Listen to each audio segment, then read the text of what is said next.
Vice President Mike Pence. What a great honor to have you with us on the Savage Nation. Michael, it is great to be on Savage Nation with you. Thanks for having me. Well, I was just telling the audience that I'm the only person in the media, and it's true, that has an actual PhD from a great university in a science. And all the evidence indicates to me that this whole global warming business is hyperbole. But putting that aside, Vice President, leaving the Paris Accords was good for the country as a whole. Can you please tell us why?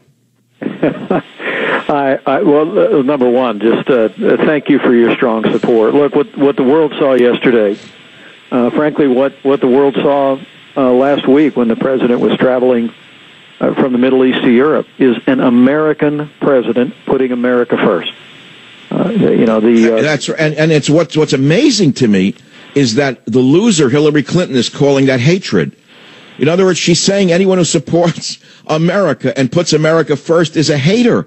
This is how upside down the world is, Vice President Pence. I just left the president. He signed a couple of very important bills for law enforcement, wrapping up a really productive week. But I honestly think that's what people saw yesterday. And the president took his time. He listened respectfully to leaders across the world about the Paris Accord.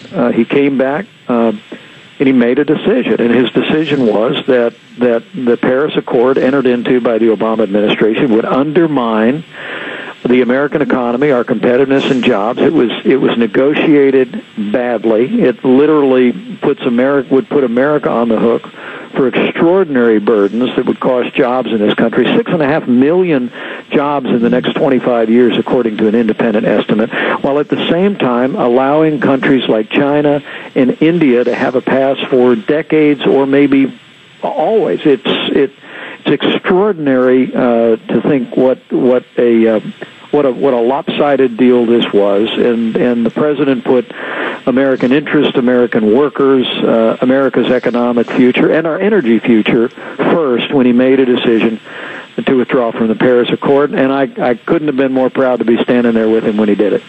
You know, I have a list in front of me of the billions and billions of dollars that were thrown into fighting so-called global warming, and I can only mention one of them, Solyndra. $535 million for this company that went bankrupt. The taxpayers never recovered this money. There are hundreds of these companies.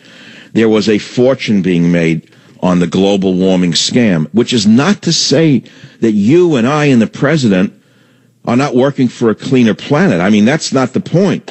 Of course we are, but that doesn't mean we have to throw our economy away, does it? Well, that's the whole issue. And I said this morning in another interview that you have elites in New York and Washington and Los Angeles and the salons of Europe who sit back and make these decisions, put burdens on the American economy. But I come from a heartland state, Indiana, in the Midwest. I've seen factories close. I've seen the rising cost of energy that's putting a burden on hardworking American families and on businesses that are struggling to make ends meet. And the costs are very real. And what President Trump did yesterday was say, we're going to put the interest of the American people first. But, he left the door open to say, look, if, we're willing to come back. We're willing to negotiate either a new deal, a new arrangement, or possibly come back in. But we're only going to do that if it's an agreement that treats the American people and the American economy fairly. And clearly, I understand. In fact, look, Vice President Pence, Trump's style is that of renegotiating deals that were poorly negotiated. Yeah. And I said before he came out on the lawn yesterday that he's probably going to come out and say we are withdrawing, but he's going to renegotiate it. I think that makes good sense. But having said that, this agreement doesn't kick in until when? Isn't it 2020? Well, right. It doesn't kick in for a number of years. And frankly, when you're talking about the inequities here, I mean, China actually, under the Paris Accord, will actually increase emissions until 2030. So that's in the... Well, no wonder they were for the deal. No wonder they're boo-hooing that America pulled out. No wonder. For the deal. That they're going to... In the United States, by contrast, and this is something that, I think it bears repetition. I mean, because we heard the same hue and cry when the Bush administration rejected the Kyoto Protocol. Remember this? You're an expert in this area, but so your listeners. I do remember. I have a whole story on the Kyoto Protocols. I do, yes. It was the same hue and cry. Okay, so from 2000 to 2014, we actually reduced CO2 emissions by, I think, 18% during those 14 years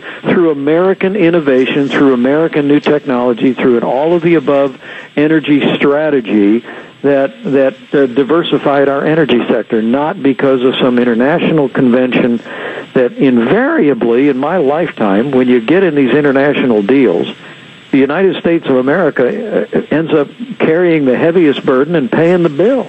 And that's, the president looked at this Paris Accord, and despite the international pressure, he stepped up. He put America first, and that it just, as I said, I've been honored to serve as vice president to President Donald Trump, but I couldn't have been more proud to be in the Rose Garden. Vice President, I know you're going to be hammered for this, as you are by all of the Hollywood actors who fly to their conferences in their G5s and G6s. In other words, in order to do good for mankind, they have to do very well indeed. And very well indeed they do in their G650s that cost $80 million. The Bonos and others. But I have the science in my hand. I would like to offer something to you that's really easy. I would love to send you Chapter 9 of Government Zero, a book I wrote a few years ago, on this subject. It's in layman's language, but it could be used by the White House to support your position with the actual science itself, translated for the average person and for the media. And I think that if anyone could spend some time just with this chapter, I can help the administration get their message across that A, the world is not coming to an end, and B, yes, America is complying with great environmental laws. In fact, we're probably the cleanest industrial nation on the planet, if I'm not mistaken. Isn't that true? I believe that would be reflexively true. So, this is the whole truth of the matter. We're perhaps the most clean nation on this size nation on the planet. China's the number one polluter. But anyway, can I send this to the White House? I think we have your press secretary's name, and we'll offer it to him. But, Michael, I'd be very pleased to have it. But I will tell you that there's also a truism that your listeners understand better than most, and that is that freedom and prosperity are in the interests of the environment. Nations with command and control economy, with government control, with socialism, this is an unbroken truism as you look around the world, and America's progress on clean water, land, air speaks for itself. But it is a result of our economic freedom, and the president's decision to withdraw from the Paris Climate Accord was all about it was about putting the interests of America first, putting the interests of our economy first. It was also, I'm proud to say, it was also about reasserting American sovereignty and the ability of the United States of America to continue to chart our own course with our own policies in ways that will ensure that our country will continue to grow and create opportunities for working families across this nation. I think that says it all, and I don't want to drag this out, and I know you have many shows to do today, and I'm very honored by your second appearance in the year 2017 on the Savage Nation. It's great to hear from you again, and I hope to meet you the next time I'm in Washington, which may be in the near future. And again, I will send you a copy of this book I'm mentioning, which has a great chapter on the real science and how to translate it for the average person. Michael, we'll look forward to it, and I'll look forward to seeing you. Just thanks for all you and Savage Nation have done to elect a president who I know in my heart of hearts will make America great again.